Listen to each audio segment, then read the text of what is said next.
पश्चिम बंगाल में लगभग 5 lakh OBC certificate रद्द होने वाले हैं। कलकत्ता हाईकोर्ट ने 2010 के बाद जारी सभी अदर बैकवर्ड क्लास सर्टिफिकेट रद्द करने का आदेश दिया है। न्यायमूर्ति तपब्रत चक्रवर्ती और न्यायमूर्ति राजशेखर मंथा की बेंच ने यह फैसला उस याचिका को लेकर सुनाया जिसमें ओबीसी सर्टिफिकेट देने की प्रक्रिया को चुनौती दी गई थी। हाईकोर्ट के मुताबिक ममता सरकार का फैसला गलत क्यों है? इससे पश्चिम बंगाल की सरकार यानी ममता सरकार और ओबीसी सर्टिफिकेट धारकों पर क्या असर पड़ेगा? क्या इस सर्टिफिकेट के आधार पर मिली नौकरी से भी लोगों को हाथ धोना पड़ेगा?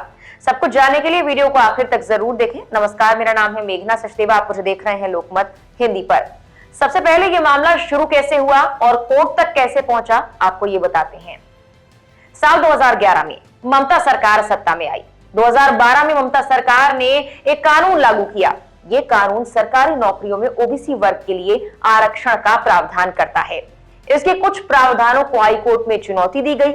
हाईकोर्ट में दायर याचिका में ये दावा किया गया कि साल 2010 के बाद जितने भी ओबीसी सर्टिफिकेट जारी किए गए हैं वो 1993 के पश्चिम बंगाल पिछड़ा वर्ग आयोग कानून को दरकिनार कर किए गए हैं।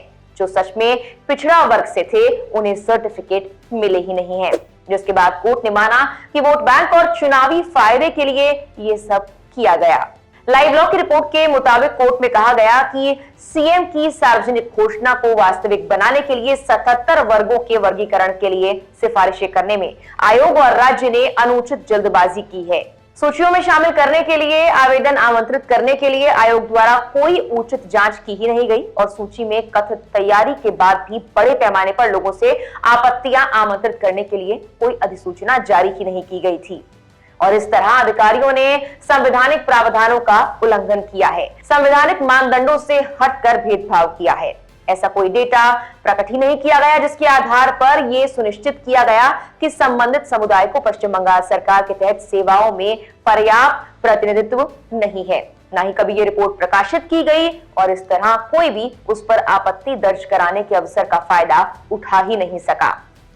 अपने आदेश में अदालत ने पश्चिम बंगाल पिछड़ा वर्ग, अनुसूचित जाति और अनुसूचित जनजाति के अलावा सेवाओं और पदों में रिक्तियों का आरक्षण अधिनियम 2012 के तहत अन्य पिछड़ा वर्ग यानी ओबीसी के रूप में दिए गए आरक्षण के लिए 37 वर्गों को रद्द कर दिया।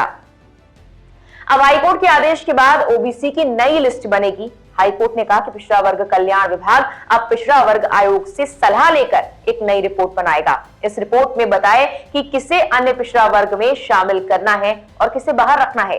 रिपोर्ट तैयार होने के बाद इसे विधानसभा में पेश भी किया जाएगा। जिनकी नौकरियां हैं अब उनका क्या, ये बड़ा सवाल है। तो बता दें, कोर्ट ने साफ कर दिया है कि इनकी नौकरियों पर कोई असर नहीं रहेगा। कोर्ट ने कहा कि जो लोग भर्ती प्रक्रिया में हैं उन पर भी इसका कोई असर नहीं पड़ेगा। दैनिक भास्कर की एक रिपोर्ट के मुताबिक हाईकोर्ट का यह फैसला ममता सरकार के लिए इसीलिए बड़ा झटका है क्योंकि इससे उनकी सरकार में जो भी ओबीसी सर्टिफिकेट दिए गए वो सभी रद्द हो जाएंगे। चुनावों के बीच तो ये ममता बनर्जी की मुश्किल और बढ़ा सकता है। कोर्ट ने 2010 के बाद दिए गए सर्टिफिकेट को रद्द करने का आदेश दिया है, जबकि 2011 से ममता बनर्जी पश्चिम बंगाल की मुख्यमंत्री हैं। यानी उनके शासन के दौरान बनाए गए सर्टिफिकेट रद्द हो जाएंगे। हालांकि सीएम बनर्जी ने कहा कि वो हाईकोर्ट और भाजपा के आदेश को नहीं मानेंगी। राज्य में ओबीसी आरक्षण जारी रहेगा। एक रैली में ममता ने साफ कहा कि जरा इन लोगों की हिम्मत तो देखिए, ये हमारे देश का एक कलंकित अध्याय है। ममता सरकार के पास अब दो रास्ते हैं। पहला कि वो इस फैसले के खिलाफ रिव्यू पिटीशन दाखिल करें, जबकि दूसरा ये है कि वो सुप्रीम कोर्ट में फैसले को चुनौती दें। फिलहाल के लिए इस वीडियो में इतना ही। वीडियो को कैसी लगी है या हमें कमेंट कर जरूर बताएं और अगर अच्छी लगे तो लाइक और शेयर करना ना भूलें और इस तरह की तमाम और वीडियोस के लिए हमारे चैनल को सब्सक्राइब जरूर कीजिए।